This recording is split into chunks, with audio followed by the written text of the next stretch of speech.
तो कैसे हो दोस्तों। आशा करते हैं सभी लोग ज़बरदस्त मस्त होंगे और आप लोगों की पेट की तैयारी ज़बरदस्त चल रही होगी। तो हम पेट के जो है प्रैक्टिस सेट नंबर कितने पर पहुंच गए, यूपी ट्रिपल एस सी पेट के प्रैक्टिस सेट नंबर 9 पर पहुंच गए। 8 प्रैक्टिस सेट करवा चुके हैं। जैसा कि आप सभी लोगों को पता है, पेट में जो है 50 नंबर की जीएस आती है, यानी कि 50 क्वेश्चन आपको 50 क्वेश्चन आपके आते हैं 50 नंबर के, और 10 नंबर की आप लोगों की करंट अफेयर आती है। तो हम आप लोगों को प्रैक्टिस सेट करवा रहे हैं। तो प्रैक्टिस सेट नंबर 9 पर पहुंच चुके हैं। जैसा कि आप सभी लोगों को पता है, 6 सितंबर और 7 सितंबर को आप लोगों का एग्ज़ाम होने वाला। आज से कितने दिन बचे हैं? आज आप लोगों की 22 अगस्त हो गई है। तो 9 और 6 15 दिन लगभग आप लोगों के पास, 14-15 दिन आप लोगों के पास बचे हैं। तो सभी प्रैक्टिस सेट आप लोगों को करवाने वाले 25 सेट करवाएंगे। तो ये देख लें, आप लोगों को काफ़ी यहाँ से मदद मिलेगी। तो वीडियो पूरा देखें। यहाँ से वीडियो अगर पूरा देखते हैं तो आप लोगों को जो है यहाँ से कम 5-6 क्वेश्चन मिलने वाले इस वीडियो से हैं। तो वीडियो पूरा देखिए।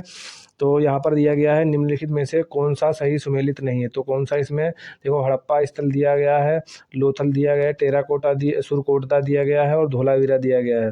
तो इसकी खोज किसने की थी? तो दयाराम साहनी ने की थी। हड़प्पा स्थल था। लोथल की किसने की थी?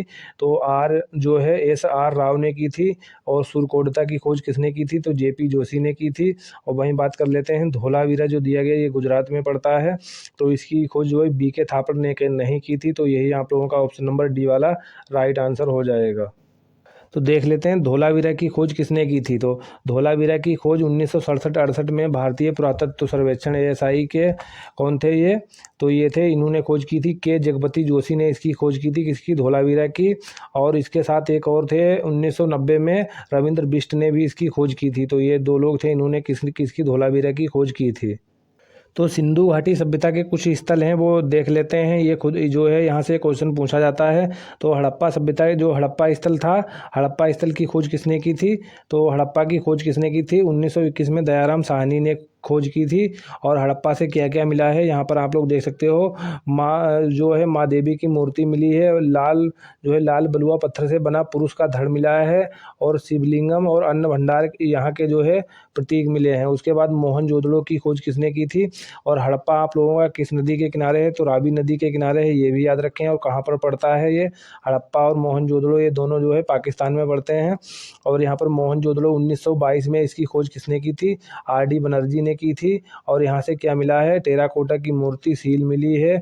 और महान जो स्नानागार मिला है। और यहाँ पर आप लोगों से जल की जो है उन्नत जल की निकासी प्रणाली मिली है। वहीं धोलावीरा की खोज आप लोगों को अभी बता चुके हैं। तो JP जोशी ने इसकी खोज की थी। और वहीं बात कर लेते हैं, ये जो है धोलावीरा गुजरात में पड़ता है, कच्छ जिले में। और यहाँ से जल जो है भंडार मिले, सीढ़ीदार कुएं, बड़े शिलालेख मिले हैं। और जो है क्या मिला है यहाँ से मिला है जो है शहर नियोजन की जो है यहाँ से प्रणाली मिली है। राखीगढ़ी, ये कहाँ पर स्थल पड़ता है आप लोगों का? हरियाणा में पड़ता है, ये याद रखें हम लोग। इसकी खोज किसने की थी? डॉक्टर अमरेंद्र नाथ ने की थी। और नेक्स्ट देख लेते हैं आप लोगों का, ये लोथल पड़ता है। लोथल भी गुजरात में पड़ता है, ये भी आप लोग याद रखें। उसके बाद कालीबंगा राजस्थान में पड़ता है, BB लाल ने इसकी खोज की थी, इंपॉर्टेंट है, याद रखें। और लोथल से क्या मिला? जुते हुए खेत में जो है। कालीबंगा से क्या मिला है? जुते हुए खेत और मिट्टी के बर्तन और वेदिकाएं मिली हैं। और वहीं बनावली हरियाणा में पड़ता है। तो इसकी खोज किसने की थी? RS बिष्ट ने की थी, इंपॉर्टेंट है, याद रखें। चनहुदड़ो की खोज किसने की थी? अर्नेस्ट मेके ने की थी। और यहाँ पे क्या मिला है? मनके बनाने की कार्यशालाएं मिली हैं। वहीं सुरकोटदा कहाँ से? ये सुतकांगेड और बलूचिस्तान में पड़ता है। इसकी खोज किसने की थी? जॉर्ज F डेल्स ने की थी। यहाँ से क्या मिला है? तटीय व्यापार साक्ष्य मिले, पत्थर और मिट्टी के ईंटों से बनी संरचनाएं मिली हैं। और आलमगीर कहाँ? हिंडन नदी के पास पड़ता है, ये उत्तर प्रदेश में पड़ता है। मिट्टी के बर्तन और मनका मिला है यहाँ से। और हड़प्पा संस्कृति के साक्ष्य। नेक्स्ट क्वेश्चन देख लेते हैं। तो सभी जो भी सिंधु घाटी सभ्यता से संबंधित क्वेश्चन बन सकते थे, इंपॉर्टेंट आप लोगों को करवा दिए हैं। उसके बाद देख लेते हैं नेक्स्ट क्वेश्चन है। नेक्स्ट क्वेश्चन नंबर 2 है। क्वेश्चन नंबर 2 में क्या है? नेक्स्ट है क्वेश्चन नंबर 2 है, बौद्ध साहित्य में थेरी गाथा निम्नलिखित में से किस निकाय से संबंधित है? तो ये किससे हो जाएगा? ये इसका right answer option number D हो जाएगा। बौद्ध साहित्य में क्या हो जाएगा? थेरी गाथा किससे संबंधित है? तो ये आप लोगों का किससे हो जाएगा? ये खुद्दक निकाय से संबंधित हो जाएगा। ऑप्शन नंबर दूसरे का डी राइट हो जाएगा। तो बौद्ध संबंधित सभी क्वेश्चन देख लेते हैं। तो बौद्ध धर्म से संबंधित जो भी क्वेश्चन आप लोगों के एग्जाम में पूछे जाते हैं वो सभी देख लेते हैं क्या क्या बन सकते हैं। इनका जन्म स्थल कहाँ था, जन्म इनका कहाँ हुआ था, लुम्बिनी कपिलवस्तु जो है वर्तमान लुम्बिनदेही, ये भी आप लोगों का लिखा मिल सकता है। और वर्तमान में कहाँ पड़ता है, नेपाल में पड़ता है। इनके पिता का नाम क्या था, शुद्धोदन था। ये शाक्य जो है शाक्यों के राज्य के कपिलवस्तु के शासक थे। और उसके बाद इनकी माता पूछा जाए तो इनकी माता का नाम क्या था, जो है महामाया था। बचपन का इनका नाम क्या था, बचपन का नाम था इनका सिद्धार्थ गौतम बुद्ध का।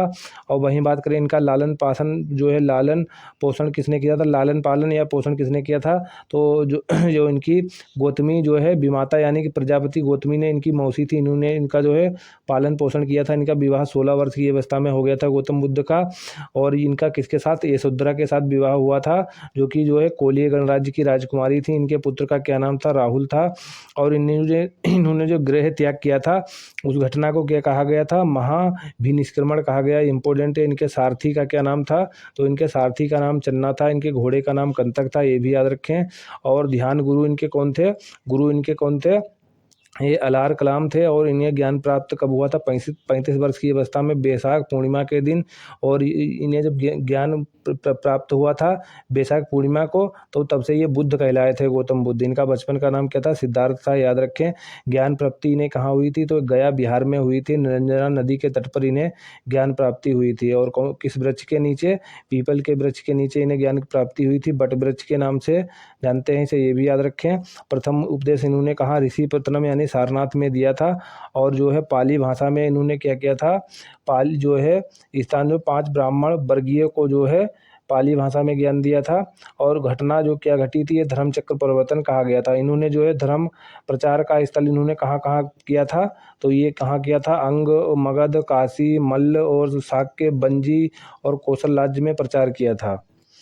नेक्स्ट देख लेते हैं। 563 में इनका जन्म हुआ था। और 563 ईसा पूर्व इनका जन्म हुआ था, कब, ईसा पूर्व लुम्बिनी में हुआ था। और इनकी मृत्यु 483 में कुशीनगर में हुई थी, याद रखें। बेटे का नाम क्या था, राहुल। और बचपन का नाम सिद्धार्थ था। गृह त्याग इन्होंने कब किया था, 30 वर्ष की अवस्था में किया था।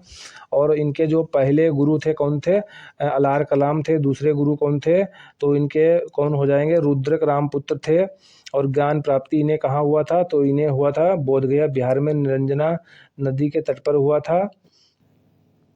प्रथम उपदेश इन्होंने सारनाथ में दिया था। तो कुछ इंपॉर्टेंट फैक्ट हैं, ये याद रखें आप लोग। और इनसे संबंधित कुछ संगीतियाँ पूछी जाती हैं इनकी, जैसे कि संगीति हुई कहाँ कहाँ हुई थी, ये इंपॉर्टेंट है, याद रखें आप लोग। 483 ईस्वी में जो इनकी ईसा पूर्व में पहली संगीति हुई थी राजगृह में, दूसरी वैशाली में हुई 383 ईसा पूर्व में। और जो है तीसरी कहाँ, पाटलिपुत्र 350 में। और 72 ईस्वी में जो कहाँ पर, ये इनकी कुंडलवन कश्मीर में हुई थी।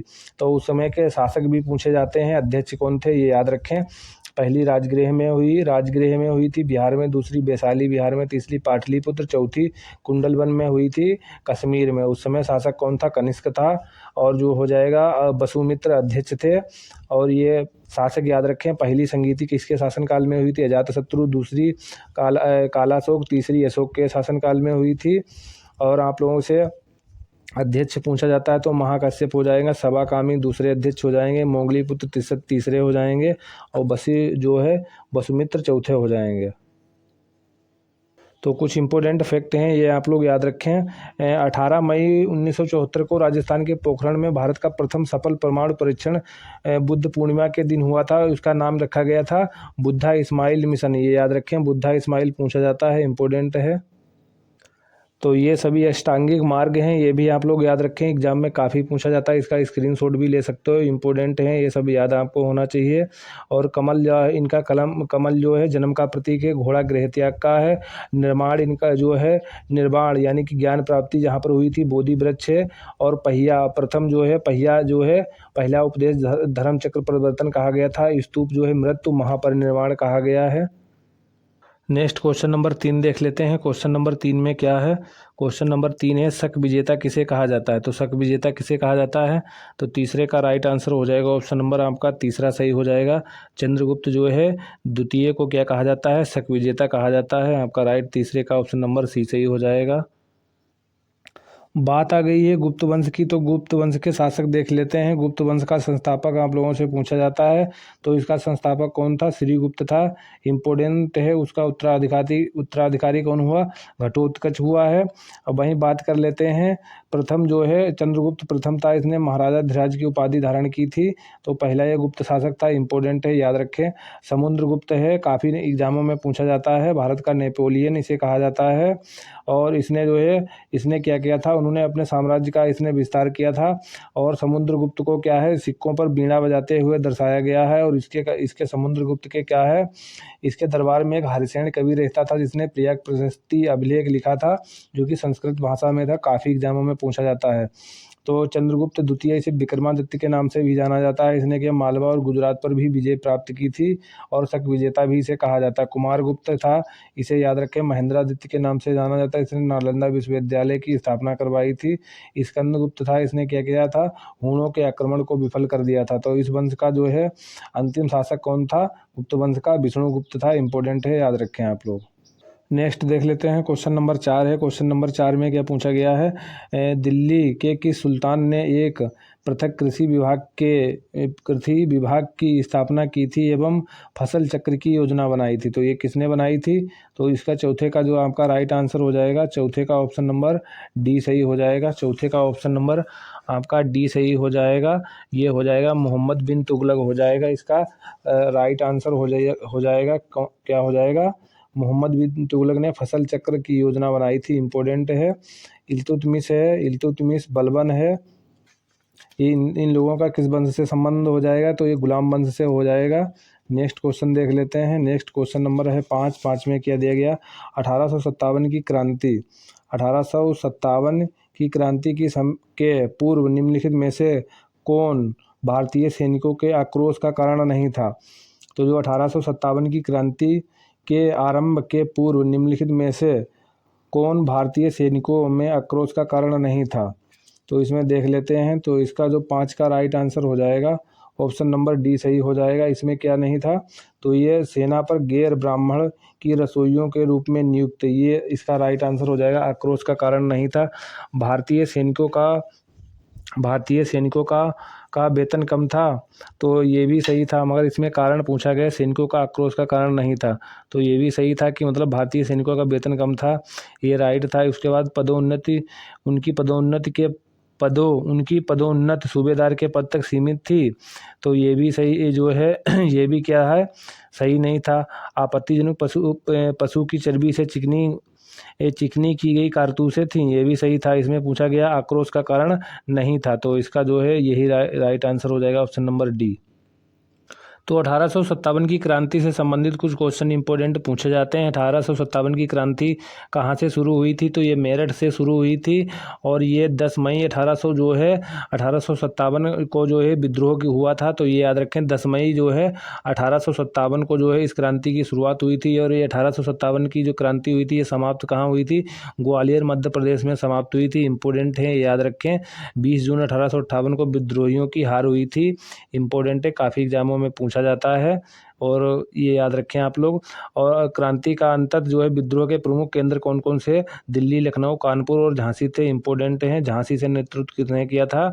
तो ये किया था रानी लक्ष्मीबाई थी, इन्होंने जो है नेतृत्व किया था झांसी से। और 1857 की क्रांति के समय ये आप लोगों से पूछा जाता है, कौन वायसराय था? तो ये लॉर्ड कैनिंग था। इंपॉर्टेंट है।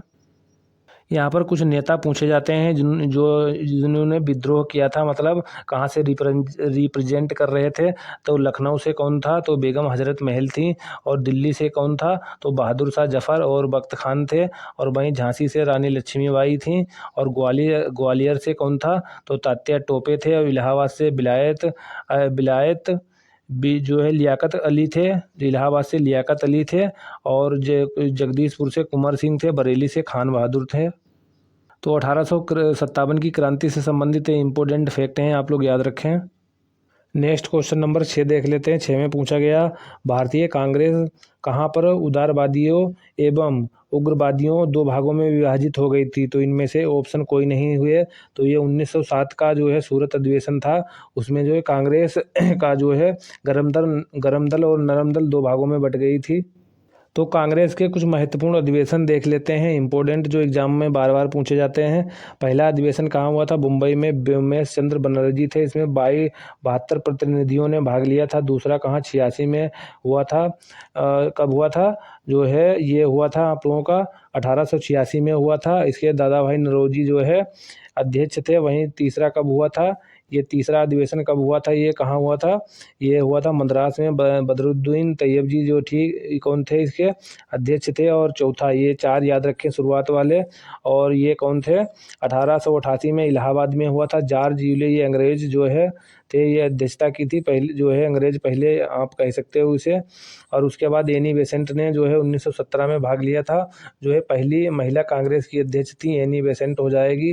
अगर प्रथम भारतीय महिला पूछा जाए कि कांग्रेस का जो है अधिवेशन अध्यक्षता करने वाली, तो ये कौन हो जाएंगी?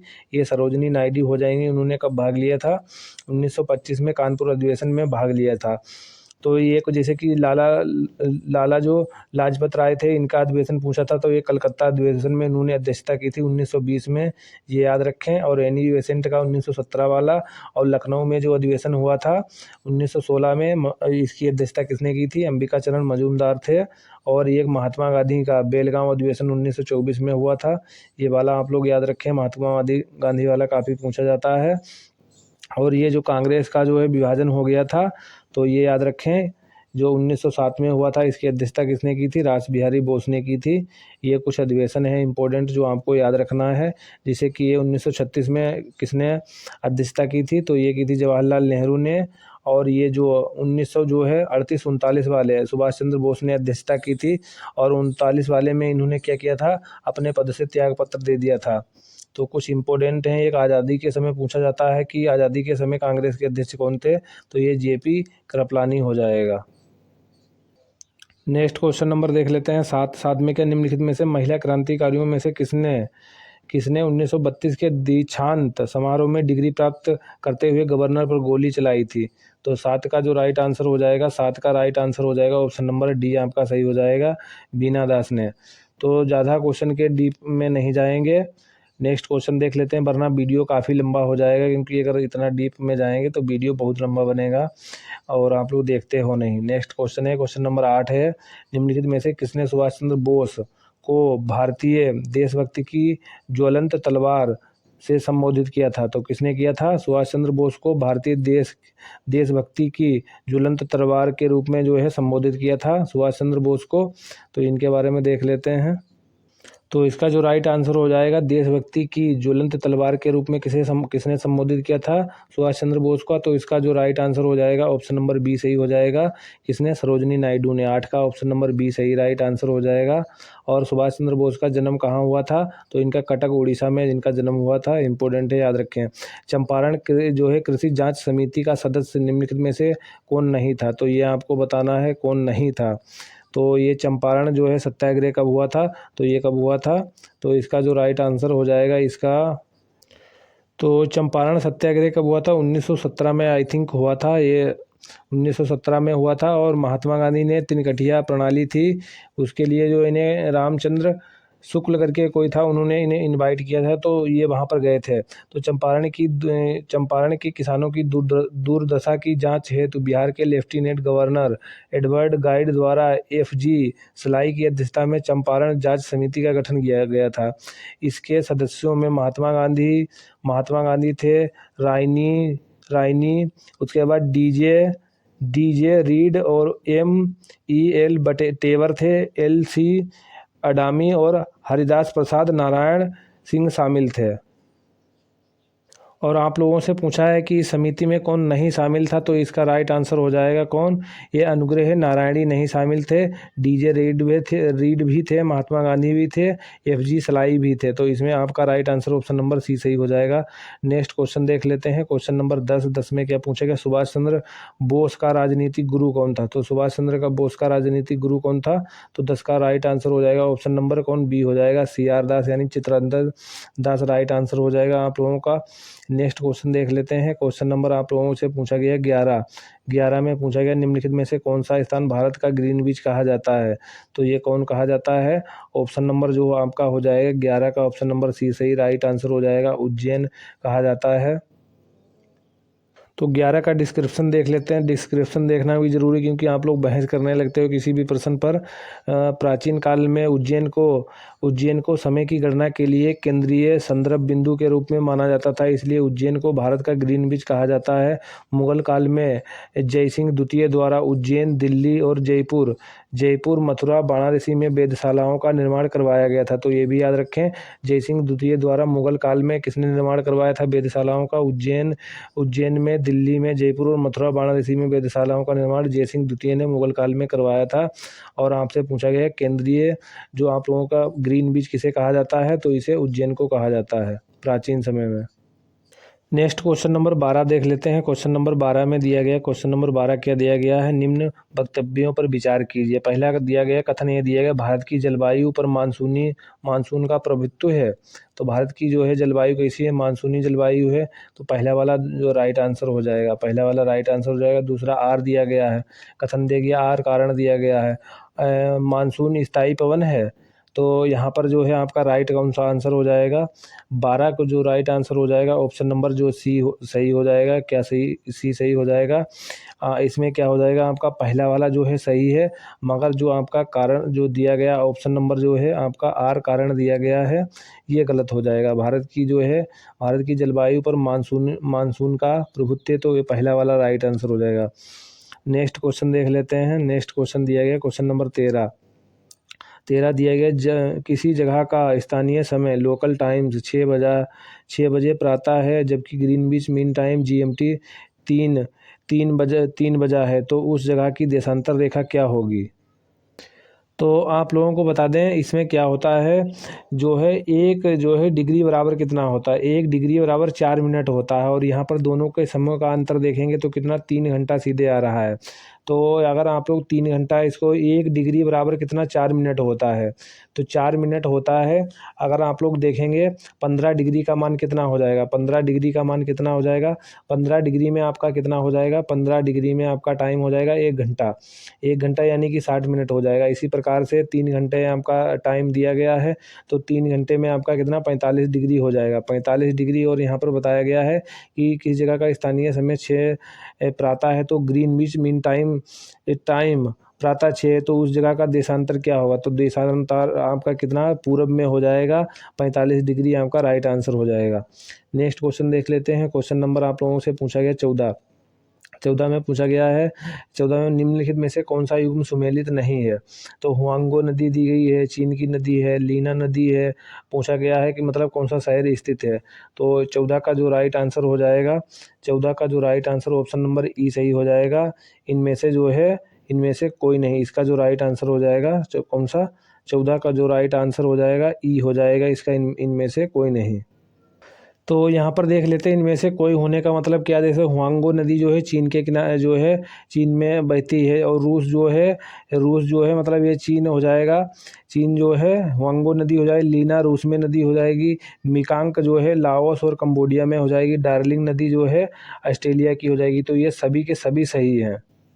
तो क्वेश्चन देख सकते हो कुछ इस प्रकार से आप लोगों को दे सकता है, जैसे कि यहाँ पर देख सकते हो सभी सुमेलित हैं। जितने ऑप्शन दिए गए, चीन में हुआंगो नदी है, लीना नदी रूस की हो जाएगी, और मिकांग नदी लाओस और कंबोडिया की हो जाएगी, डार्लिंग नदी जो है ऑस्ट्रेलिया की ये हो जाएगी। तो सभी की सभी सुमेलित हैं। तो इसमें आपको टिक करना है, इनमें से उपयुक्त में से कोई नहीं। इसमें कहा कौन सा युग्म सुमेलित नहीं है, तो ये चारों सुमेलित हैं। नेक्स्ट क्वेश्चन देख लेते हैं। क्वेश्चन नंबर 15 है। 15 में पूछा गया है, क्वेश्चन नंबर 15, निम्नलिखित में से कहाँ सदाबहार वन पाए जाते हैं? तो सदाबहार वन जो है वन पाया जाता है। पूछा कहाँ सदाबहार वन पाया जाता है? तो 15 का ऑप्शन नंबर जो आपका राइट हो जाएगा, ऑप्शन नंबर सी सही हो जाएगा। पश्चिमी घाट आपका राइट आंसर हो जाएगा। इसमें 15 में सी आपका राइट हो जाएगा। नेक्स्ट क्वेश्चन नंबर 16 देख लेते हैं। क्वेश्चन नंबर 16 में क्या कहा गया? निम्नलिखित अधिकारों में से कौन सा अधिकार अनुच्छेद 19(1)(d) को अनुच्छेद 21 से मिलाकर पढ़ने पर प्राप्त होता है? तो 16 का जो आपका राइट आंसर हो जाएगा, 16 का option number A right answer हो जाएगा। क्या हो जाएगा? Right answer option number D हो जाएगा, विदेश यात्रा का अधिकार।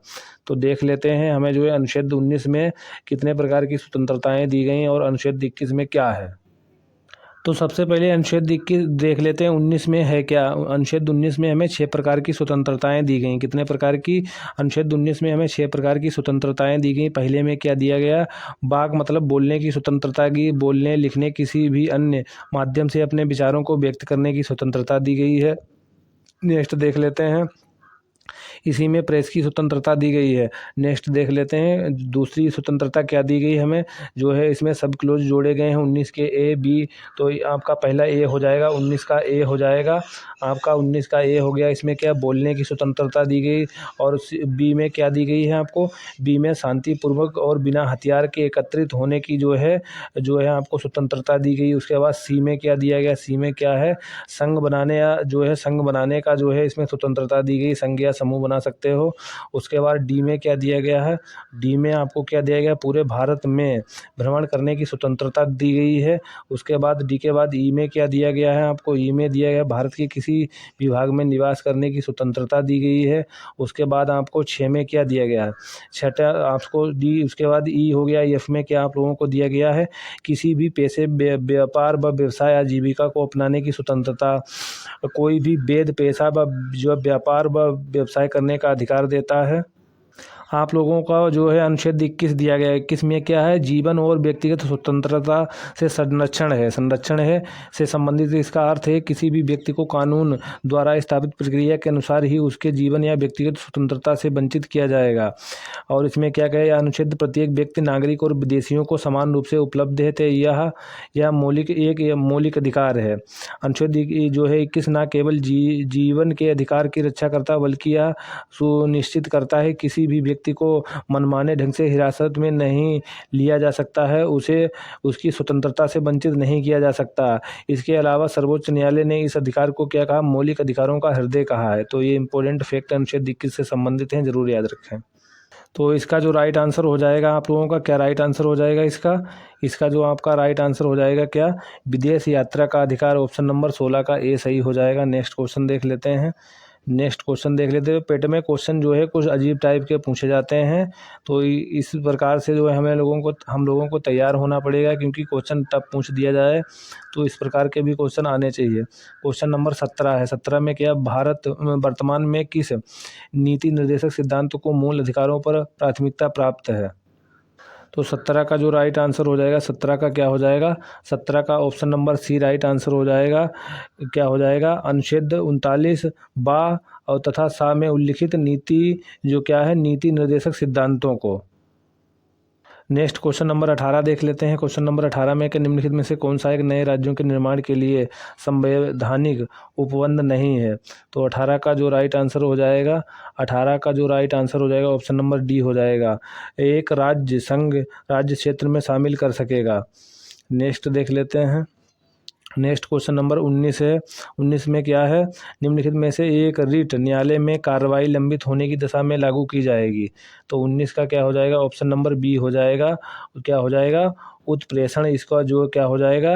निम्नलिखित में से एक रिट न्यायालय में कार्रवाई लंबित होने की दशा में लागू की जाएगी, तो ये उत्प्रेषण हो जाएगी। तो रिट कितने प्रकार की होती न्यायालय जारी करता है, ये भी देख लेते हैं। भारतीय संविधान अनुच्छेद जो है 32 जो है अनुच्छेद 32 के तहत क्या है? जो है सर्वोच्च न्यायालय रिट जारी करता है। अनुच्छेद 32 के तहत कौन सर्वोच्च न्यायालय रिट जारी करता है? अनुच्छेद 226 के तहत उच्च न्यायालय जो है, सर्वोच्च न्यायालय उच्च न्यायालय दोनों ही रिट जारी करते हैं। 32 के तहत सर्वोच्च न्यायालय और जो है सुप्रीम कोर्ट जो है कौन? 32 के तहत, आर्टिकल 32 के तहत, और जो है हाई कोर्ट जो है आर्टिकल 226 के तहत रिट जारी करते हैं। रिट 5 प्रकार की जारी कर सकते हैं। कौन कौन सी? पहली होगी बंदी प्रत्यक्षीकरण, हेबियस कर्पस हो जाएगा। दूसरी आपकी कौन सी होगी? जो होगी परमादेश हो जाएगा, मेंडमस जिसे बोलते हैं इंग्लिश में। और तीसरी आपकी कौन सी हो जाएगी? प्रतिषेध यानी प्रोबिहेंशन हो जाएगी। चौथी आपकी कौन सी हो जाएगी? उत्प्रेषण, ये आपकी हो जाएगी चौथी। आपको पांचवी आपकी कौन सी हो जाएगी? क्यू अधिकार पक्ष यानी क्यू वारंटो हो जाएगी। तो ये रिट मौलिक अधिकारों के उल्लंघन के मामले में तुरंत जो है अनुदोष प्रदान करती हैं। तो क्या क्या इनमें है? बंदी प्रत्यक्षीकरण में क्या होता है? यह रिट किसी व्यक्ति को अदालत में पेश करने का आदेश देती है यदि उसे गैरकानूनी तरीके से हिरासत में रखा गया है।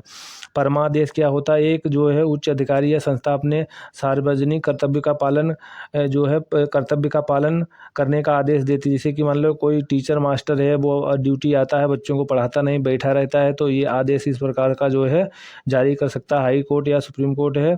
प्रतिषेध हो जाएगा इसमें क्या है, एक उच्च न्यायालय द्वारा किसी निचली अदालत या ट्रिब्यूनल को अपने जो है अधिकार क्षेत्र से बाहर जाने से रोकने के लिए जारी किया जाता है। उत्प्रेषण या रिट उपयोग निचली अदालत के आदेश को रद्द करने के लिए किया जाता है, ताकि यह मामला फिर से जांच जो है कर सके। क्यू वारंटो आपका 5वां हो जाएगा, या किसी व्यक्ति को उसके द्वारा धारण किए गए सार्वजनिक पद की वैधता की जाँच करने के लिए जारी की जाती है। तो 19 का आप लोगों का राइट आंसर हो जाएगा, ऑप्शन नंबर बी सही हो जाएगा। 19 का राइट आंसर बी हो जाएगा। नेक्स्ट क्वेश्चन देख लेते हैं। क्वेश्चन नंबर 20 दिया गया है। 20 में क्या उत्तर प्रदेश में किसी नगर का मेयर होता है? तो 20 में देख लेते हैं क्या है। तो 20 में क्या कौन सा आपका राइट आंसर हो जाएगा? उत्तर प्रदेश में किसी नगर का मेयर होता है। क्या वो नगर का प्रथम नागरिक होता है, नगर निगम का पदेन सदस्य होता है, कार्यकारिणी समिति का पदेन सभापति होता है, कार्यपालक कमिश्नरी का पूर्ण नियंत्रण करता है? तो इसमें कौन कौन से ऑप्शन राइट आंसर हो जाएंगे, तो देख लेते हैं। 20 का जो राइट आंसर क्या हो जाएगा, तो किसी भी उत्तर प्रदेश में किसी नगर का मेयर क्या होता है, वो नगर का जो है प्रथम नागरिक होता है। नगर निगम का पदेन जो है सदस्य होता है, ये भी सही हो जाएगा। तीसरा क्या हो जाएगा, कार्यकारिणी समिति का पदेन जो है सभापति होता है, ये भी सही हो जाएगा। तो आपका जो है ये वाला गलत हो जाएगा। कार्यपालक कमिश्नरी का पूर्ण नियंत्रण करता है, ये नहीं होगा। तो आपका कौन सा राइट, ऑप्शन नंबर बी सही हो जाएगा। पहला, दूसरा, तीसरा तीनों राइट हो जाएंगे। नेक्स्ट क्वेश्चन देख लेते हैं। क्वेश्चन नंबर है 21 में क्या है, साबुन के बुलबुले में रंग पैदा करने की घटना का कारण है। साबुन के बुलबुले में रंग जो है पैदा करने की घटना का कारण क्या हो जाएगा? तो 21 का जो आपका राइट आंसर हो जाएगा, ऑप्शन नंबर सी सही हो जाएगा। व्यतिकरण इसका राइट आंसर हो जाएगा। नेक्स्ट क्वेश्चन नंबर 22 है। 22 में क्या भारत के प्रथम परमाणु रिएक्टर का नाम क्या है? तो किसका क्या नाम हो जाएगा? भारत के प्रथम परमाणु रिएक्टर का क्या नाम हो जाएगा? 22 का ऑप्शन नंबर ए सही हो जाएगा। अप्सरा इसका राइट आंसर हो जाएगा। नेक्स्ट क्वेश्चन नंबर 23 देख लेते हैं। क्वेश्चन नंबर 23 में क्या दिया गया है, पीतल एक मिश्र धातु है। तो पीतल में क्या क्या मिलता है, तांबा जस्ते या तांबा टीन, या दिया गया है तांबा एल्युमिनियम, या तांबा जो है मैग्नीशियम। तो इसका जो है 23 का क्या राइट आंसर हो जाएगा? 23 का option number C right answer हो जाएगा। क्या हो जाएगा, तांबा जो पीतल किसका मिश्रण होता है, तांबे और जस्ते का मिश्रण होता है। नेक्स्ट क्वेश्चन देख लेते हैं। नेक्स्ट क्वेश्चन नंबर 24 है। क्वेश्चन नंबर 24 में क्या है, मानव शरीर में सबसे छोटी ग्रंथि कौन सी है? तो मानव शरीर में सबसे छोटी ग्रंथि कौन सी हो जाएगी? 24 का ऑप्शन नंबर जो है आपका डी राइट हो जाएगा। 24 का ऑप्शन नंबर डी राइट हो जाएगा। पिट्यूटरी ग्रंथि मानव शरीर में सबसे छोटी जो है ग्रंथि होती है। नेक्स्ट क्वेश्चन देख लेते हैं। क्वेश्चन नंबर 25 है। 25 में क्या दिया गया, प्रकाश संश्लेषण की प्रक्रिया के लिए निम्नलिखित में से किसकी उपस्थिति आवश्यक नहीं है? तो किसकी उपस्थिति आवश्यक नहीं है? तो इसकी देख लेते हैं, किसकी उपस्थिति आवश्यक नहीं है। तो इसका जो राइट आंसर हो जाएगा 25 का ऑप्शन नंबर बी। किसका राइट आंसर हो जाएगा? ऑप्शन नंबर बी जो है ऑक्सीजन की आवश्यकता नहीं होती है। सूर्य का प्रकाश जरूरी है प्रकाश संश्लेषण के लिए, जल आवश्यक है, और कार्बन डाइऑक्साइड इसका राइट आंसर हो जाएगा, जो है ऑक्सीजन आवश्यक नहीं है। नेक्स्ट क्वेश्चन नंबर देख लेते हैं। क्वेश्चन नंबर 26 में क्या दिया गया है, दुर्गापुर, भिलाई, राउरकेला स्टील जो है संयंत्र स्थापित किए गए थे। तो ये किसमें किए गए थे? 26 का जो राइट आंसर हो जाएगा आप लोगों का, 26 का राइट आंसर हो जाएगा ऑप्शन नंबर जो हो जाएगा बी, इसका राइट आंसर हो जाएगा। द्वितीय पंचवर्षीय योजना में स्थापित किए गए थे। तो पंचवर्षीय योजनाएं देख लेते हैं। पंचवर्षीय योजनाओं से कम 2-3 क्वेश्चन पूछे जाते हैं, तो सभी पंचवर्षीय योजनाएं खत्म कर देते हैं। तो पंचवर्षीय योजनाएं देख लेते हैं। तो पंचवर्षीय योजनाएं कहाँ से, रूस से ली गई थी। 12 पंचवर्षीय योजनाएं कंप्लीट हो गई हैं, याद रखें। और ये रूस से पंचवर्षीय योजनाएं ली गई थी, ये इतना याद रखें आप लोग। और पंचवर्षीय योजनाओं से संबंधित क्या क्या इंपॉर्टेंट फैक्ट बन सकते हैं। पंचवर्षीय योजनाओं का जनक पंडित जवाहरलाल नेहरू को कहा जाता है। पंचवर्षीय योजनाओं का जनक पंडित जवाहरलाल नेहरू को कहा जाता है। पंचवर्षीयों की अवधारणा आपसे पूछे कहाँ से ली गई थी, तो रूस से ली गई थी। और इसका उद्देश्य क्या था, सामाजिक और आर्थिक नियोजन इसका जो है क्या था, उद्देश्य था। और पहली पंचवर्षीय योजना की अवधि याद रखें 1951 से 56 तक ये चली है। हेराल्ड डोमर मॉडल पर आधारित थी। और कृषि और सिंचाई का जो है इसका जो है कृषि पर प्रथम पंचवर्षीय योजना आधारित थी। और ये याद रखें लक्ष्य रखा गया था 2.1 मगर प्राप्त कितना हुआ था 3.6, ये इम्पोर्टेंट है। और इसमें प्रथम पंचवर्षीय योजनाओं में क्या हुआ था, हीराकुंड बांध, दामोदर नदी घाटी और आप लोगों का भाखड़ा नागल बांध, ये जो सभी हो जाएंगे हीराकुंड महानदी पर है। और ये भाखड़ा नागल सतलुज नदी पर बांध बना हुआ है। दामोदर नदी घाटी ये इंपॉर्टेंट, ये याद रखिए, ये बांध बनाए गए थे प्रथम पंचवर्षीय योजना में। सामुदायिक विकास कार्यक्रम शुरू किया गया था। ये कब किया गया था, 1952 में राष्ट्र प्रसार योजना शुरू की गई थी प्रथम पंचवर्षीय योजना में। और जो है 1953 में क्या हुआ था, UGC विश्वविद्यालय अनुदान आयोग की स्थापना की गई थी। 1955 में इंटीग्रल कोच फैक्ट्री की स्थापित चेन्नई में की गई थी। दूसरी पंचवर्षीय योजना 1956 से 61 तक चली। PC महालनोबिस मॉडल पर आधारित थी। इसका उद्देश्य क्या था, उद्योग को विकास और तीव्र औद्योगिकरण, इसका मतलब लक्ष्य था। ये लक्ष्य कितना रखा गया था, 4.5 रखा गया था, मगर प्राप्त कितना हुआ था, तो 4.2 ही प्राप्त हुआ था। पंडित जवाहरलाल नेहरू प्रधानमंत्री थे, ये याद रखें आप लोग। और इसमें दूसरी पंचवर्षीय योजनाओं में क्या हुआ था, 3 जो है संयंत्र स्थापित किए। राउरकेला उड़ीसा में पड़ता है, जर्मनी के सहयोग से स्थापित किया था। भिलाई छत्तीसगढ़ में पड़ता है, ये संयंत्र स्थापित किए गए थे। रूस के सहयोग से दुर्गापुर पश्चिम बंगाल में पड़ता है। इसी में क्या हुआ था, ब्रिटेन की सहायता से ये स्थापित किया गया था, काफ़ी बार पूछा जाता है। अखिल भारतीय खादी एवं ग्रामो उद्योग बोर्ड की स्थापना 1958 में हुई थी, ये याद रखें आप लोग। और उसके बाद यहाँ पर क्या हुआ था, प्रधानमंत्री जवाहरलाल नेहरू द्वारा राजस्थान नागौर में पंचवर्षीय योजना का जो है यहीं से शुरुआत की गई थी। क्या यहाँ से शुरुआत की गई, पंचायती राज व्यवस्था की जो है शुरुआत की गई थी, ये याद रखें। पंचायती राज व्यवस्था की नागौर से, ये यहाँ पर याद रखें फैक्ट। और IIT कानपुर, IIT दिल्ली और IIT मद्रास बॉम्बे स्थापित किए गए थे। तो दूसरी पंचवर्षीय योजना में क्या हुआ, औद्योगिकरण को तीव्र किया गया था। 3 संयंत्र स्थापित किए गए थे। अखिल जो है भारतीय खादी एवं ग्राम उद्योग बोर्ड की स्थापना की गई थी। और जो है पंचायती राज कार्यक्रम की शुरुआत 2 अक्टूबर 1959 को की गई थी, ये भी याद रखें। और IIT जो दिल्ली और कानपुर और मद्रास बॉम्बे स्थापित किए गए थे। तीसरी पंचवर्षीय योजना की क्या अवधि रही थी, 1961 से 66 तक रही थी। सुकुमाई चक्रवर्ती मॉडल पर आधारित थी। पहली PC महालनोबिस मॉडल पर आधारित थी। दूसरी हेराल्ड डोमर मॉडल पर आधारित थी। तीसरी आप लोगों की सुकुमाई चक्रवर्ती आगत निर्गत मॉडल पर आधारित थी, ये भी याद रखें। लक्ष्य रखा गया था 5.6 मगर प्राप्ति कितनी हुई थी, 2.4 ही हुई थी। तो तीसरी पंचवर्षीय योजना में क्या क्या हुआ, तो इसमें यूनियन ट्रस्ट ऑफ इंडिया यानी कि UTI की स्थापना 1964 में हुई। बोकारो झारखंड जो संयंत्र ये तीसरी पंचवर्षीय योजना में स्थापित किया गया था। इंपॉर्टेंट है, ये फंसाने के चक्कर में आपको उधर दे देता है दूसरी पंचवर्षीय योजना में, मगर इसे भूलें ना। उसके बाद भारतीय यानी कि IDBI जो बैंक है आप लोगों की, भारतीय औद्योगिक विकास बैंक, 1964 में स्थापना हुई। UTI union trust of India की स्थापना 1964 में। FCI food corporation of India 1965 में हुई थी स्थापना। और कृषि कीमत आयोग की स्थापना 1965 में हुई। FCI और कृषि कीमत आयोग की स्थापना याद रखें 1965 में। बाद में सन 1985 में कृषि कीमत आयोग को कृषि कीमत लागत आयोग बना दिया गया। क्या कर दिया गया, CACP बना दिया गया था। इम्पोर्टेंट है, यह क्या योजना थी, यह योजना जो थी क्या रही थी, यह योजना सर्वाधिक असफल रही थी, याद रखें। तीसरी पंचवर्षीय योजना सर्वाधिक असफल रही थी।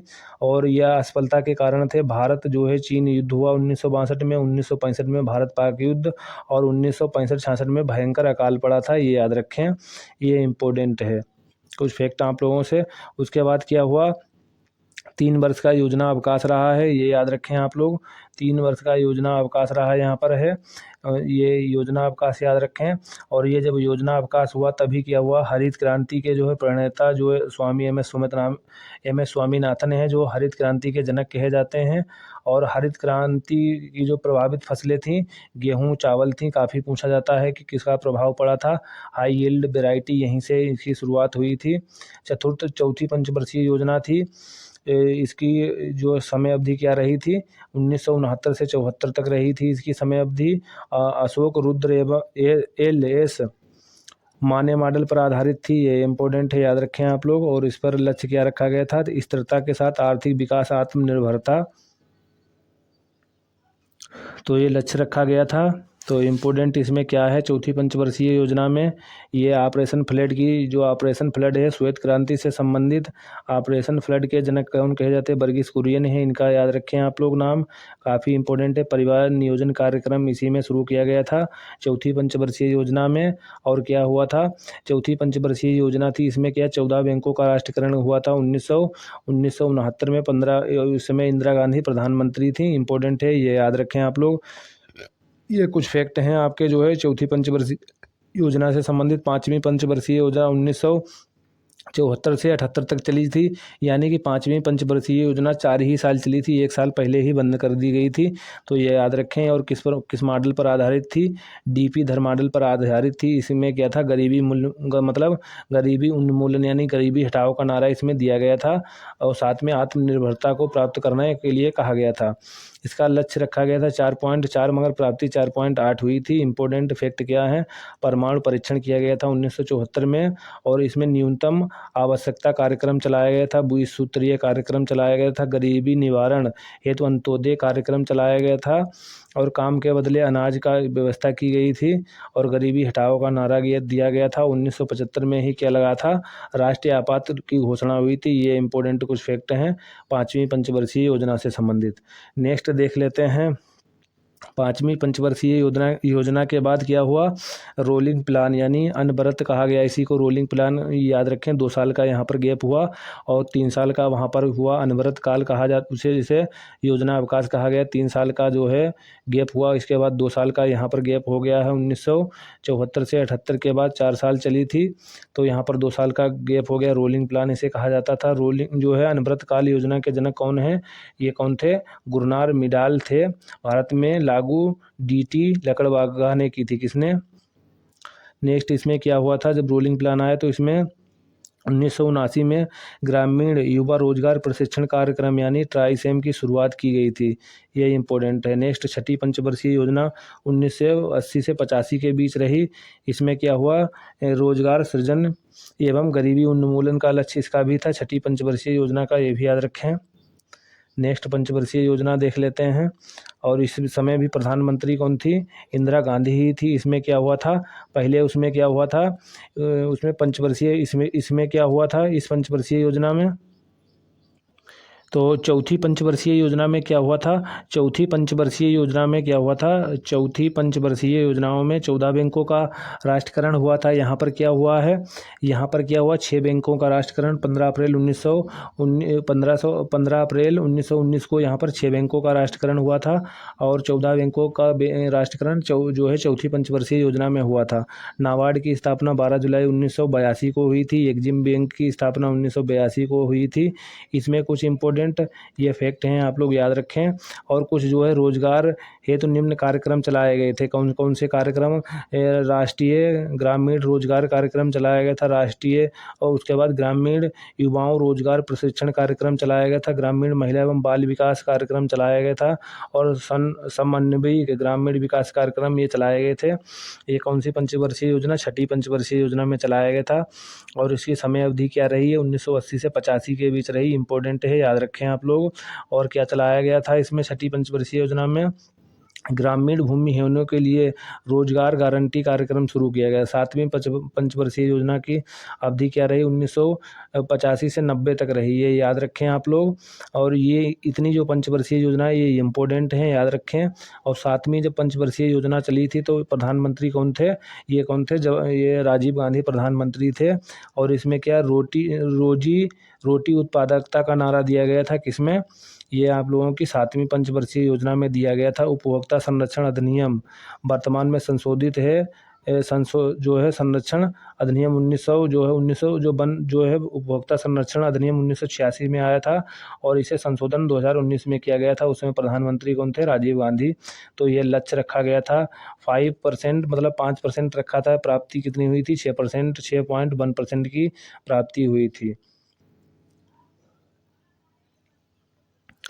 तो यहाँ पर देख लेते हैं 7वीं पंचवर्षीय में योजना में क्या हुआ था। और इसमें 1986 में स्पीड पोस्ट की शुरुआत हुई। 12 अप्रैल 1988 को सेबी की स्थापना हुई। और 1985 में क्या हुआ, 85-86 में इंदिरा गांधी आवास योजना शुरू की गई। सन 1987 में क्या हुआ, 1987 में ट्राइफेड अनुसूचित जातियों के लिए संबंधित की स्थापना की गई। और 1989 में जवाहर रोजगार योजना प्रारंभ की गई। तब प्रधानमंत्री कौन थे, राजीव गांधी थे। 1989 में नेहरू रोजगार योजना प्रारंभ की गई। जवाहर रोजगार योजना और नेहरू रोजगार योजना प्रारंभ की। इसके बाद क्या हुआ, 2 साल का फिर गैप आ गया। यहाँ पर 2 साल का फिर गैप आ गया 7वीं पंचवर्षीय योजना के बाद। देश में आर्थिक स्थिति व प्रतिकूल संतुलन कारण हेतु 8वीं पंचवर्षीय योजना को लागू नहीं किया गया। इसमें क्या किया गया, 2 साल का यहाँ पर गैप हो गया, 2 साल का गैप हो गया। और 1991 में आर्थिक सुधार लागू किया गया, जिसमें जिसे क्या है, राव सिंह सुधार भी कहते हैं। इसे एलपीजी कहते हैं, यानी कि लिबरल क्या कहते हैं, उदारीकरण, निजीकरण और क्या कहते हैं, वैश्वीकरण की नीति अपनाई गई। और यहीं से प्रश्न काफ़ी पूछे जाते हैं। 1991 में ही भारतीय मुद्रा का तीसरी बार अवमूल्यन किया गया था। नेक्स्ट देख लेते हैं 8वीं पंचवर्षीय योजना। इसमें कौन थे, इस समय जो प्रधानमंत्री पीवी नरसिम्हा राव थे। समय अवधि 1992 से 97 रही। जॉन डब्ल्यू मिलर मॉडल पर आधारित थी। इसमें लक्ष्य क्या है, मानव संसाधनों का विकास इसका रखा गया था। लक्ष्य 5.6 रखा गया। प्राप्ति कितनी हुई थी, 6.8 प्राप्ति हुई थी। तो ये कुछ कार्यक्रम चलाए गए थे, तो इनको याद रखें आप लोग। इसी समय क्या हुआ, 1 जनवरी 1995 को क्या हुआ, वर्ल्ड ट्रेड ऑर्गेनाइजेशन की स्थापना हुई थी। 1993 में ही प्रधानमंत्री रोजगार सृजन कार्यक्रम चलाया गया। और इसमें क्या, 15 अगस्त 1995 को राष्ट्रीय पोषाहार कार्यक्रम चलाया गया था। तो कुछ और 9वीं पंचवर्षीय योजना में क्या हुआ था, 9वीं पंचवर्षीय योजना में क्या हुआ था, ये कुछ याद रख लें आप लोग। 8वीं पंचवर्षीय योजना के तहत 73वां संविधान संशोधन किया गया था, ये याद रखें। 9वीं पंचवर्षीय योजना का कार्यकाल रहा 1997 से 2002 तक रहा है। आगत निर्गत मॉडल पर यह आधारित थी। और उसका लक्ष्य रखा गया था 6.5% प्राप्ति 4.5% हुई। प्रधानमंत्री अटल बिहारी वाजपेयी थे। क्या, कब, 9वीं पंचवर्षीय योजना में 1992 में कारगिल युद्ध हुआ इन्हीं के समय। और परमाणु परीक्षण 1998 में हुआ, जिसे शक्ति 98 नाम दिया गया था, पोखरण रेंज में हुआ था। और इन्हीं के समय 1999-2000 में क्या हुआ था, राष्ट्रीय राजमार्ग विकास कार्यक्रम शुरू किया गया था। तो यहाँ पर सभी पंचवर्षीय योजनाएं खत्म कर देते हैं। 5 करोड़ नए रोजगार सृजित करने का लक्ष्य रखा गया था जब अटल बिहारी वाजपेयी प्रधानमंत्री थे। तो 9वीं पंचवर्षीय योजना में इसी में सर्व शिक्षा अभियान अर्थात प्राथमिक शिक्षा उपलब्ध कराने का प्रावधान रखा गया था। और दिसंबर 2000 को प्रधानमंत्री ग्राम सड़क योजना प्रारंभ की गई थी। अटल बिहारी वाजपेयी प्रधानमंत्री थे। 9वीं पंचवर्षीय योजना में सब शुरू हुआ था ये। 10वीं पंचवर्षीय योजना की शुरुआत 2002 से 7 में हुई। व्यापक आगत निर्गत मॉडल पर आधारित थी। और लक्ष्य किया था सामाजिक न्याय, क्षमता के साथ आर्थिक विकास। और लक्ष्य रखा गया था 8% प्राप्ति 7.6 हुई थी। और प्रधानमंत्री कौन थे, अटल बिहारी वाजपेयी व मनमोहन सिंह। मतलब अटल बिहारी वाजपेयी का खत्म हुआ कार्यकाल था, फिर मनमोहन सिंह आ गए थे। इसमें क्या हुआ, 5 करोड़ के नए रोजगार सृजन करना और विगत उपलब्धियों को अक्षुण्ण बनाए रखना। अब देख लेते हैं 11वीं पंचवर्षीय। तो इन्होंने किया गया था शिक्षा व मजदूरी में लिंग के आधार पर पर अंतर को 50% कम कर दिया था। और जीडीपी को अनुपात बढ़ाकर कितना कर दिया था, 3% कर दिया गया था। शिशु मृत्यु दर सन 1960 से 7 तक 45 प्रति हजार जीवित जन्म दर थी। और मृत्यु दर क्या थी, 12। मृत्यु दर सन 1912 तक जो क्या रही थी, 100 प्रति लाख जीवित जन्म दर थी। और इसमें क्या और हुआ था, फरवरी 2006 में मनरेगा नीति लाई गई थी। किसके समय, तो ये कौन थे, मनमोहन सिंह प्रधानमंत्री थे। 11वीं पंचवर्षीय योजना का कार्यकाल रहा 2007 से 12 तक रहा।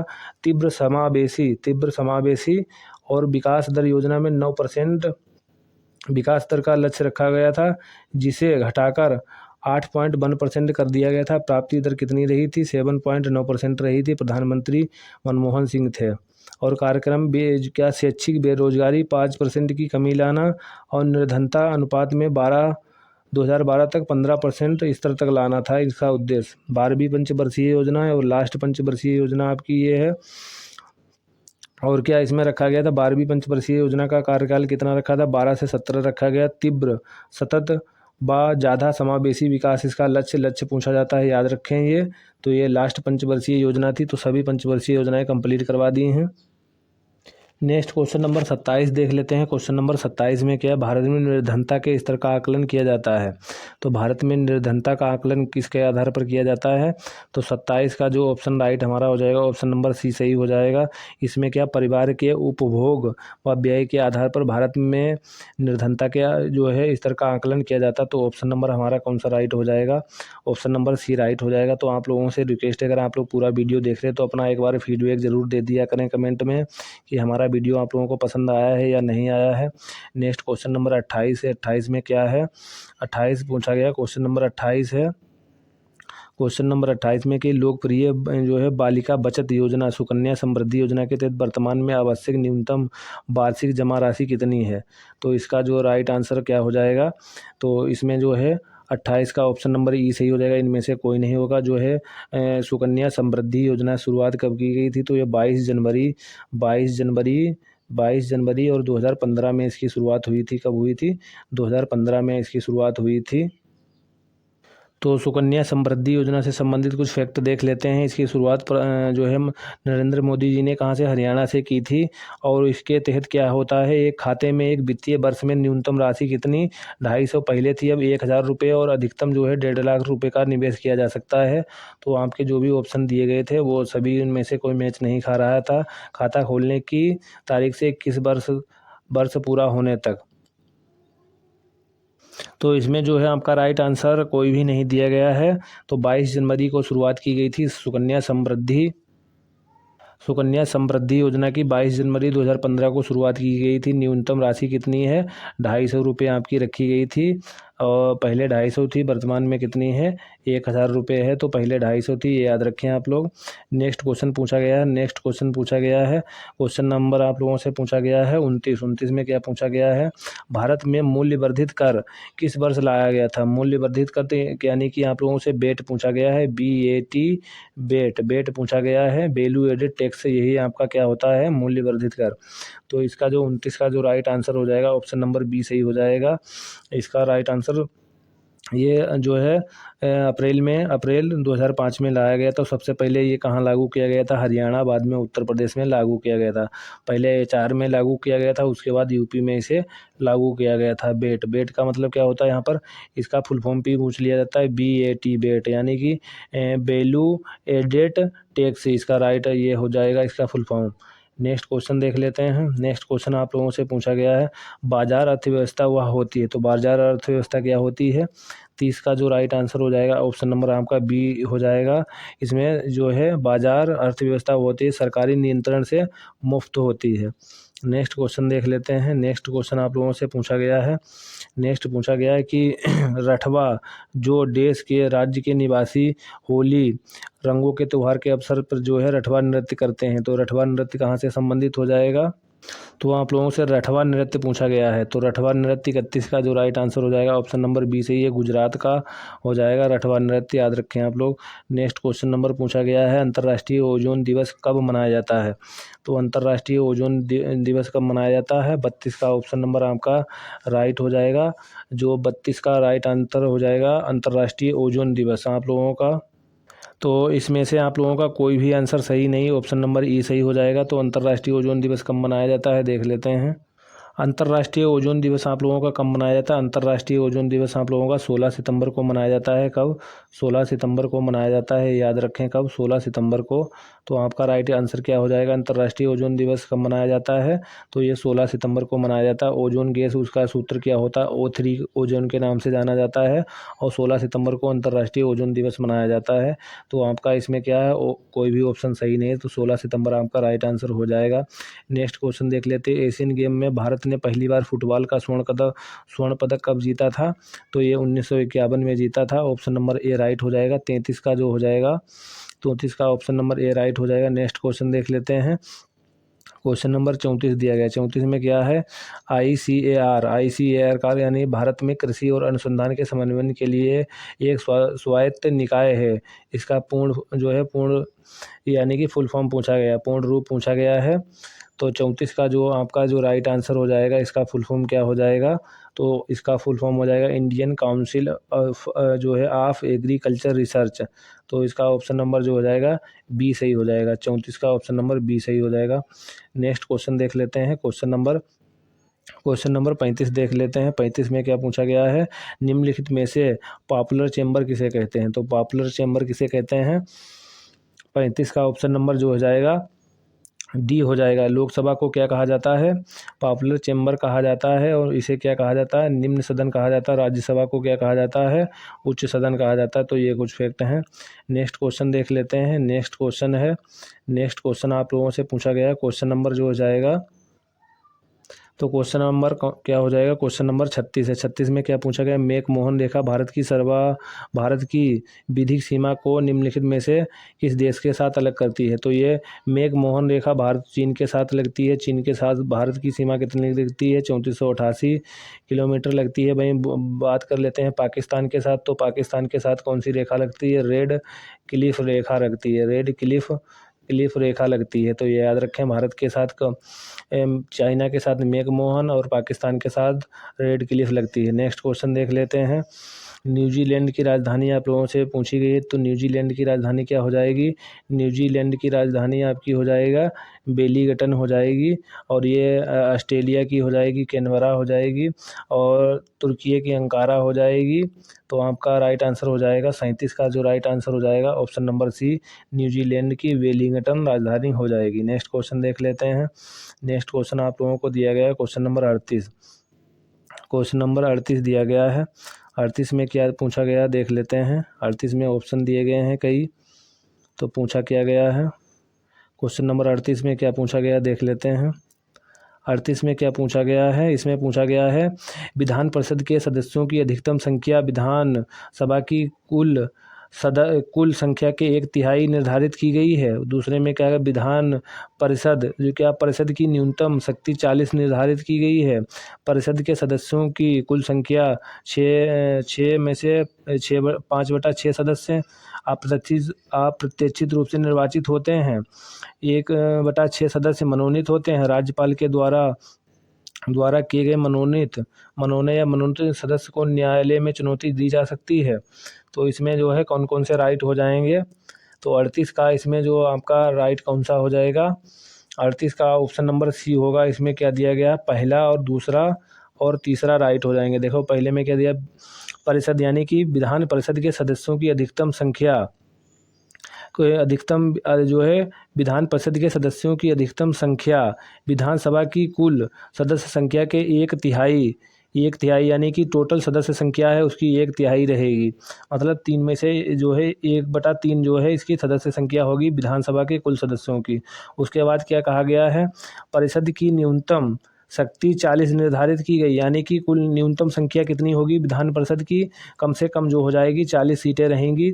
उसके बाद क्या कहा गया है, उसके बाद सी में कहा गया है, सी में क्या कहा गया है, परिषद के सदस्यों की कुल संख्या में से परिषद की कुल संख्या उसमें से 5/6 में से सदस्यों के अप्रत्यक्ष रूप से निर्वाचित होंगे, और जो है 1/6 सदस्य मनोनीत होंगे। तो ये जो है पहली बात और दूसरी बात तीसरी बात राइट है। तो आपका right answer option number C वाला सही हो जाएगा। नेक्स्ट क्वेश्चन नंबर 39 देख लेते हैं। क्वेश्चन नंबर 39 आप लोगों से रिक्वेस्ट है चैनल को सब्सक्राइब जरूर कर लें। राष्ट्रपति द्वारा राज्यसभा में कितने सदस्यों को नामित किया जाता है। तो इसका 39 का राइट आंसर ऑप्शन नंबर आपका क्या हो जाएगा, 39 का ऑप्शन नंबर ए सही हो जाएगा। 12 सदस्यों को जो है कि राष्ट्रपति क्या करता है, मनोनीत करता है राज्यसभा में। नेक्स्ट क्वेश्चन देख लेते हैं। क्वेश्चन नंबर 40 है। क्वेश्चन नंबर 40 में क्या है, देश दिया गया मंदिर एलोरा महाराष्ट्र में स्थित एक प्राचीन हिंदू मंदिर है जो चट्टानों को काटकर बनाए गए सबसे बड़े मंदिरों में से एक है। तो ये कौन सा हो जाएगा, 40 का ऑप्शन नंबर आपका कौन सा हो जाएगा, ऑप्शन नंबर डी कैलाश मंदिर हो जाएगा। कैलाश मंदिर एलोरा महाराष्ट्र में स्थित एक प्राचीन हिंदू मंदिर है जो चट्टानों को काटकर बनाए गए सबसे बड़े मंदिरों में से एक है। अब नेक्स्ट देख लेते हैं 10 करंट अफेयर के क्वेश्चन। वीडियो को लाइक और चैनल को सब्सक्राइब करना आप लोग बिल्कुल ना भूलें। शर्ली बोचवे राष्ट्रमंडल के 7वें महासचिव सचिव के रूप में पदभार ग्रहण किया ये किस देश के हैं? तो यह राष्ट्रमंडल के जो सरली बोचबे है, इन्होंने क्या है जो है राष्ट्रमंडल के 7वें महासचिव के रूप में जो है क्या पदभार ग्रहण किया। तो ये किस देश से जो है बिलोंग करते हैं? तो 21 का जो 91 का right answer option number B Ghana हो जाएगी। घाना की राजधानी अक्रा हो जाएगी, ये याद रखें। नेक्स्ट क्वेश्चन देख लेते हैं। क्वेश्चन नंबर आप लोगों का है 92 में क्या है, हाल ही में 34वें सरस्वती व्यास सम्मान 2024 में किसे सम्मानित किया है? तो ये किसे दिया गया है? तो ये इन्हें कौन सा ये दिया गया है? जो है 34वें सरस्वती सम्मान। तो ये साधु जो क्या हो जाएगा, साधु कौन है? भद्रेश दास को दिया गया है, भद्रेश दास को दिया गया है। तो इसका जो ऑप्शन नंबर बी राइट हो जाएगा। 92 का क्या हो जाएगा? 92 का ऑप्शन नंबर बी सही हो जाएगा, साधु भद्रेश दास। और विनोद शुक्ला को 2025 में क्या दिया गया? इन्हें ज्ञानपीठ पुरस्कार दिया गया। तो आप लोग कमेंट बॉक्स में बताएं कि विनोद कुमार को जो है कौन से नंबर का ज्ञानपीठ पुरस्कार दिया गया। इनसे पहले किसे दिया गया ज्ञानपीठ पुरस्कार दिया गया था? तो ये गुलजार जो है गुलजार को दिया गया था और राम भद्राचार्य को दिया गया था। नेक्स्ट क्वेश्चन नंबर 93 है। 93 में क्या है? क्वेश्चन नंबर 93, हाल ही में किस अंतरिक्ष एजेंसी ने पृथ्वी के ध्रुवों में से होकर जाने वाला पहला मानव मिशन फ्रेम 2 सफलतापूर्वक लॉन्च किया है? तो ये किसने किया है? 93 का जो राइट आंसर हो जाएगा 93 का ऑप्शन नंबर सी सही हो जाएगा, स्पेस एक्स इसका राइट आंसर हो जाएगा, स्पेस एक्स। नेक्स्ट देख लेते हैं। नेक्स्ट क्वेश्चन नंबर जो है 94 है। 94 में क्या पूछा गया? प्रधानमंत्री नरेंद्र मोदी ने कहाँ पर छठे जो है बिमस्टेक शिखर सम्मेलन में भाग लिया? तो ये कहाँ पर हुआ था? तो इसका जो राइट आंसर हो जाएगा 94 का right answer option number A सही हो जाएगा, थाईलैंड। इसका जो है आयोजन कहाँ किया गया था? थाईलैंड में किया गया था, थाईलैंड की राजधानी बैंकॉक में। तो प्रधानमंत्री ने भाग लिया था, इंपॉर्टेंट है, याद रखें। नेक्स्ट क्वेश्चन नंबर है 95, अप्रैल 2025 में किस बैंक द्वारा वित्त पोषित कार्यक्रम इस्माइल शुरू किया गया? तो इस किसके द्वारा शुरू किया गया है? तो इसका जो राइट आंसर हो जाएगा 95 का ऑप्शन नंबर ए सही हो जाएगा, ADB यानी कि एशियाई विकास बैंक। तो एशियाई विकास बैंक इसका राइट आंसर हो जाएगा। नेक्स्ट क्वेश्चन देख लेते हैं 95 के बाद 96 देख लेते हैं। 96 में क्या पूछा गया है? अप्रैल में ब्रिक्स पर्यावरण मंत्रियों की बैठक कहाँ पर हुई थी? तो ब्रिक्स पर्यावरण मंत्रियों की बैठक कहाँ पर हुई थी? 96 का जो राइट आंसर हो जाएगा ऑप्शन नंबर ए ब्राज़ील में हुई थी। नेक्स्ट क्वेश्चन देख लेते हैं। नेक्स्ट क्वेश्चन नंबर 97 देख लेते हैं। 97 में क्या दिया गया है? टाटा ट्रस्ट द्वारा जारी चौथी इंडिया जस्टिस रिपोर्ट 2025 में बड़े और मध्यम आकार के राज्यों में श्रेष्ठ प्रदर्शनकर्ता में किसका स्थान है? तो क्या हो जाएगा? जस्टिस रिपोर्ट यानी कि जो है न्याय संबंधित रिपोर्ट में जो है 2025 में टाटा ट्रस्ट द्वारा जारी की बड़े और मध्यम आकार के राज्यों में जो है कौन जो है शीर्ष पर रहा है? 97 का जो राइट आंसर हो जाएगा 97 का ए कर्नाटक इसका राइट आंसर हो जाएगा, कर्नाटक शीर्ष पर रहा है। नेक्स्ट क्वेश्चन देख लेते हैं। क्वेश्चन नंबर दिया गया है 98 में क्या है? 98 दिया गया है, अप्रैल में पंचायती राज मंत्रालय द्वारा पहली बार पंचायत एडवांसमेंट इंडेक्स की बेसलाइन में प्रथम स्थान पर कौन सा राज्य है? तो 98 का राइट आंसर हो जाएगा ऑप्शन ए गुजरात। पंचायती राज मंत्रालय के द्वारा जो है पहली रिपोर्ट जारी की गई एडवांसमेंट इंडेक्स बेसलाइन में गुजरात पहले स्थान पर है। नेक्स्ट क्वेश्चन देख लेते हैं। नेक्स्ट क्वेश्चन नंबर आप लोगों का है 99 में क्या है? हाल ही में अनंत नगर योजना 2025 का जो है शुभारंभ किस राज्य सरकार के द्वारा किया गया है? 9 का राइट आंसर हो जाएगा ऑप्शन ए सही हो जाएगा, जो है उत्तर प्रदेश सरकार के द्वारा। उत्तर प्रदेश के मुख्यमंत्री योगी आदित्यनाथ हैं, आनंदीबेन पटेल राज्यपाल हैं। नेक्स्ट देख लेते हैं। लास्ट क्वेश्चन है आप लोगों का 100 नंबर का। तो इसमें क्या, हाल ही में किस मंत्रालय द्वारा वाइब्रेट विलेज प्रोग्राम के दूसरे चरण को मंजूरी दी गई है? तो 100 का जो right answer option number B हो जाएगा, गृह मंत्रालय के द्वारा। और गृह मंत्री कौन है इस समय? अमित शाह। तो आज की वीडियो में बस इतना। वीडियो को लाइक करें, चैनल को सब्सक्राइब करें। थैंक यू दोस्तों।